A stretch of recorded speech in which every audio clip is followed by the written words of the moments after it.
Greetings. As we know, the new Gimp 3.0 has been released. There's been a few videos on the program, but what I want to do is do a video on how to lay out your interface. So if you like what you see here and you don't want to download any third-party software to create such a thing, we can just go into preferences and make some changes. Now, this is just my personal preference. If you like the way this looks, you might want to adjust it the way it is here, but you can also go in and adjust it as you need it to be. So I'll just explain the way I have things laid out. On the left-hand side here, I have the column just in a single row. So if you have your column with the smaller 3 columns here, we can just narrow this in, create a single column. Below this, if you have your tool options below the group tools, we can just redock them and put them on the right hand side if that's what you want to do. I tend to do it that way. My eyes more drift towards the right hand side when I'm editing because I'm using a histogram, and the tool options for myself are preferred underneath the histogram. So first up, when we install Gimp 3.0, we get a welcome dialog box. So to start with, let's go to the help welcome dialog box. So we can see welcome. We want to go to personalize. So the color scheme here, dark colors, I leave it on dark colors. If you want to change this, we have middle gray and light. Next, the icon theme, I leave it on default. We can use legacy, so I'll just change it there. We can see the legacy icons, but I'm just going to change that back to default. I also use symbolic icons, so this will be personal preference. Next, we have the icon scaling. I override the icon sizes, so I have it on small. Below this, with the font scaling, I increase this to 115%. So depending on how you want your font to look, we just scale this up and down as we need. Further down, additional customizations. I do merge the menu and title bar, also enable check for updates, and use tool groups. So let's close that. I'll just select another image here. Before I go adding anything here, I'll come to the left hand side here where we have our column. And as you can see, I don't have the rulers or the scroll bar enabled. So I wanted that off by default. I wanted a cleaner looking interface. So most people using the programs be used to seeing the scroll bars we see here. And if I come down to the rulers, they're probably more familiar with seeing this, but a lot of the time I'm not using these, so I'm removing them by default. If I go to the, let me just remove those there from the moment. We go to edit preferences. This is where we can make the changes.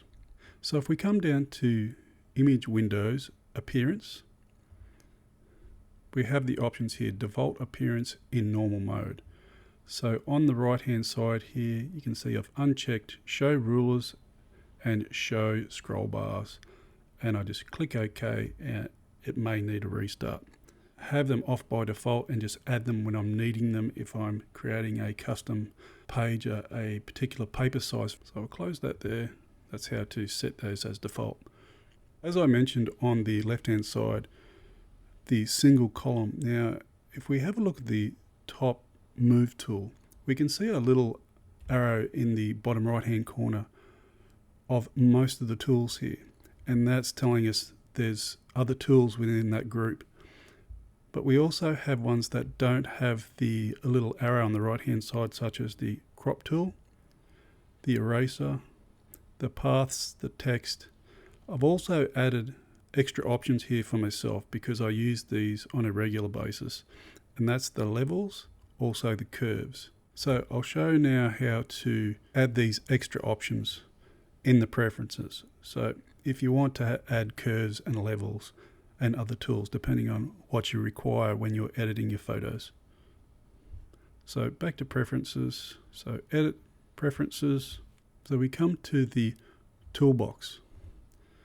By default, the appearances, I turn off the show GIMP logo, and in the tool configuration, for example, as I mentioned, the tools on the left here, if we have a look at the move tool, if I right click on the move tool, we can also see align and distribute. Now I do use align and distribute within the program, but for example, if you wanted to remove this tool, we can come to the group here and we can see move and align and distribute. So if we want to remove this align and distribute, I'll click on the eyeball here. And now if I come to the move tool, if I right click, we can see the align and distribute's no longer there. So if I want to activate that again, so now we can see the eyeball. If I come to the tool, right click, you can see the align and distributes back. Now we scroll down to the levels and curves, so they're down the bottom of the tool configuration. So we can see brightness and contrast, threshold, levels, curves. So if you want to activate these tools, we just once again need to click on the eyeball. For example, if we want to take away levels, we just click on the eyeball. If we want to add it, we can just activate that again. And this is where to find it in the tools configuration. So I'll just click OK. So on the right hand side, you can see I have two columns, but if you have one column, that's perfectly fine. We can just add to the program. We can create extra columns, but for this, if we're just using one group, we can just, where our fonts are, I can just come to the little tab here, configure this tab. We can left click and we can come to add tabs. So for example, in this column here, if I want to add back the histogram, click on the tab, add tab, we have our histogram there, and you can see it's shown up in this column here. So I'm just going to pull it to the far left because this is the tool I use most regularly.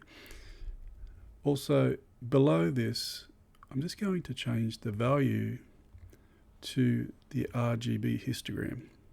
So depending on how you use your histograms, whether it's luminance, that's personal preference, but I have here the RGB histogram. Below that, this is where I dock the tool options. If you're creating a new column, sometimes it will be stretched out and look like this. So we want to shorten this histogram here. And where the tool options are here, the reason I have this shortened quite a bit is that I want quite a bit of real estate. So depending on what tool you're using within Gimp, the more room you will need in this column. For example, we're in the move tool at the moment. If I go to the scale, we can see how that expands and the options that it gives us.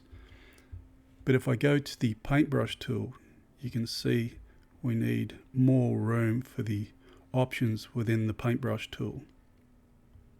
So if we want to remove one of these tabs, for example, I want to remove the brushes on the right hand side here, I can just click on that tab and close tab, and that tab's been removed. It's also the same to add the tab. Very simple way to do it within the program. So on the right hand side, we can see the fonts. Below this, we can see the layers, the channels, and the paths. If you're just in a single column here, we can remove this extra column. So let's go ahead and do that. I'll remove the column. We'll just close all the tabs out. So if you just have a column like this, what we can do, we can just come to the tab. We'll add a tab. It'll be off to the side because I'm using a wider screen, but I'll just select the histogram once again. We can see how it just adds it to this column, this top column. So I'll just bring that up once again, and I'll just left click and hold and drag it onto the canvas. We can see how it's docked itself. You can have this separate. But now if we just left click and hold, and we can drag it to the right so we can see the blue bar lights up. Once we're hovering over that, we can release that, and now we have our extra column. We have our column for a histogram, and now we have a separate column for our layers and our fonts. As you saw before, I had two options in my column, so let's go ahead and do that. Okay, so to add the tool options down the bottom, so what we'll do is we'll open up the tab, we'll add a tab, add tool options, so we can see now it's on the right side of our histogram. I'll just left click once again and drag it onto the canvas. And now I'll do this once again. I'll hold the little icon and we'll drag it to the bottom where we can see the little blue bar lights up. And I'll just drop it there. And now we can see the tool options appearing below. Next, what I want to do is increase the size of this tool option and shorten up the histogram. So let's drag this up. Also, I want to change from value to the RGB histogram. So if you're familiar with the program or photography, when we're importing our image, we can also add a default. So if I come back to Edit and Preferences once again, come to Import and Export. I have this set up not to promote imported images to a floating point precision. I don't add an alpha channel, but when it comes to color profile policy, whatever the color space that photo was being used, I keep the embedded profile. So for the example, I'll just close this. So when we bring in our photo, in the taskbar on the top, we can see the color space is sRGB. So if I change it to another image, we can see here the Pro Photo color space. So I've kept the embedded color space that photo was worked on in a raw editor before exporting it to Gimp. So what I'll do is I'll add another tab and we can look at the actual color space here. I'll open the tab, add the tab here, come down to our colors. Now we can see it's added the foreground and background color. What I want to do is I want to select the watercolor, and now we can see the color gamut within the Pro Photo color space. If I go back to the lighthouse, we can see the sRGB color space and the color gamut within that color space. So if I go back again to Pro Photo, you can see the intensity of the colors. Let's go back to the lighthouse and you can see the colors, the color gamut within the sRGB color space that we're working with. So that's it for the video, and peace be unto you.